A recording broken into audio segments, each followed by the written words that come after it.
ভাটপাড়া ২ নম্বর ওয়ার্ডে কাউন্সিলর গোপাল রাউতের বিরুদ্ধে ১০ লক্ষ টাকা নিয়ে খুনের অভিযোগ।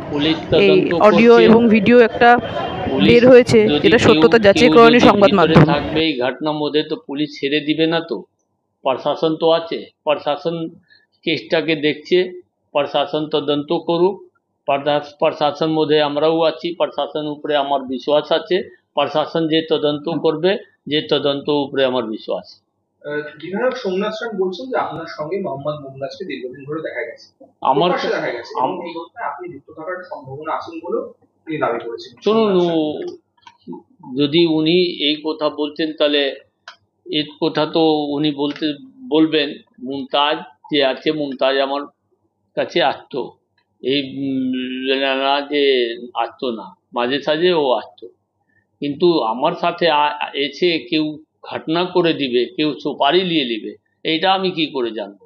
এ তো পুলিশ তদন্ত ব্যাপার আছে, পুলিশ তদন্ত করছে। যদি আমার এর ভিতরে বিধায়ক বলছেন যে সন্দিগ্ধ আছে, তাহলে তো পুলিশের তদন্তর ব্যাপার আছে, তদন্ত করুক। যদি আমরা এই ভিতরে আছি তাহলে তদন্ত করে বের করুক যে কে আছে কে আছে না। আপনি প্রাক্তন পৌর প্রশাসক, রায়পুরের প্রাক্তন সাংসদ অর্জুন সিং বলছেন আপনাকে রাজনীতি থেকে সরিয়ে দেওয়ার জন্য তৃণমূল লড়াই করছে। দেখেন, এটা বড় ব্যাপার হচ্ছে। আমি আপনাকে এটাই কথা বলবো যে অর্জুন সিং কি বলছেন, সোমনাথ কি বলছে, তার উপরে যাব না। প্রশাসন উপরে আমার ভরসা আছে। প্রশাসন কিছুদিন ওয়েট করুন।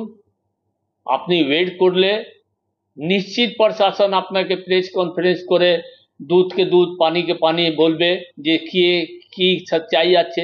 যদি আমার লিস্ট ওর ভিতরে আছে, তো যদি প্রশাসন আমাকে ছেড়ে দিবে না। তো প্রশাসন জরুর ইনভেস্টেড করছে, প্রশাসনের উপরে আমার ভরসা, পুরা ভরসা।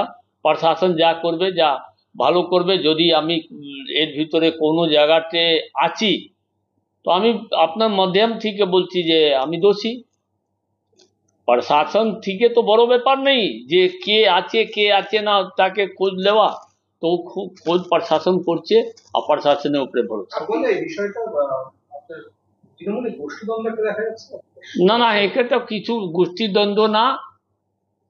দেখেন, কারো কুলিটা যা বলছে যে আপনি আমার বাড়িতে এসেছেন, হতে পারে যে আপনি আমার বাড়ি থেকে বেরিয়ে যদি কারো খুন করে দেন, তো দোষী কি আমি হব? আপনি আমার বাড়িতে এসেছেন, বাড়িতে চলে গেলে পরে কিছু কাণ্ড করে দেন, তো দোষীতেই আমি হব? পুলিশের তদন্ত ব্যাপার আছে, পুলিশ তদন্ত করছে। পুলিশ তদন্ত করে দেখবে যে পুলিশ এ তো পুলিশ ফ্লাশ করেছে। ফ্লাশ তো বিধায়ক করেছে না, ফ্লাশ তো অর্জুন সিং করেছে না, ফ্লাশ তো কেউ করেছে না। ফ্লাশ তো সিপি সাহেবকে নেতৃত্বে হচ্ছে না ঘটনা। তো সিপি সাহেবকে নেতৃত্বে যখন ঘটনা হচ্ছে, তখন উনি যে দোষী থাকবে ওনাকে বাদ দিয়ে দিবেন নাকি? এটা আমি বলবো না যে কে কি কোথায় থেকে কি হয়েছে, কিন্তু যে হয়েছে, যে করেছে, আপনাকে প্রশাসন তাকে আমার থেকে বেটার জবাব দিবে। প্রশাসন এর তদন্ত ব্যাপার, তদন্ত চলছে। তদন্ত মধ্যে যদি দেখা যাবে যে আমি লিপ্ত আছি, তো প্রশাসন আমাকেও ধরবে।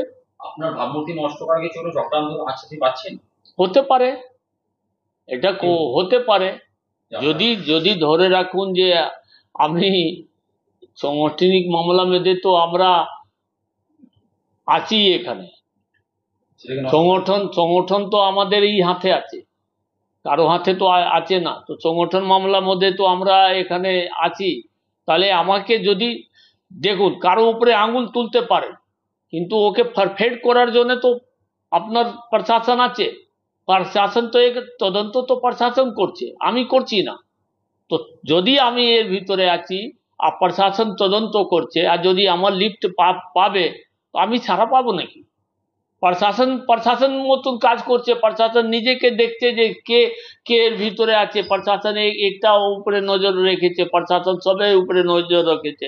প্রশাসনের উপর আমার পুরো ভরসা আছে যে কি এর ভিতরে দায়ী কে, এর দায়িত্ব আছে, কি ঘটনা ছিল, প্রশাসন উজাড় করবে। আপনি কি উচ্চ নেতৃত্বকে জানাবেন বিষয়টা যে আপনি যখন নির্দোষ? আপনার চ্যানেল মাধ্যম থেকে তো সবই জেনে গেলেন যে কে নির্দোষ আর কে দোষী। যদি প্রশাসন তদন্ত করছে তো উপর থেকে নিচে থেকে সব কেউ জানবে যে কে এর ভিতরে আছে কে ভিতরে আছে না।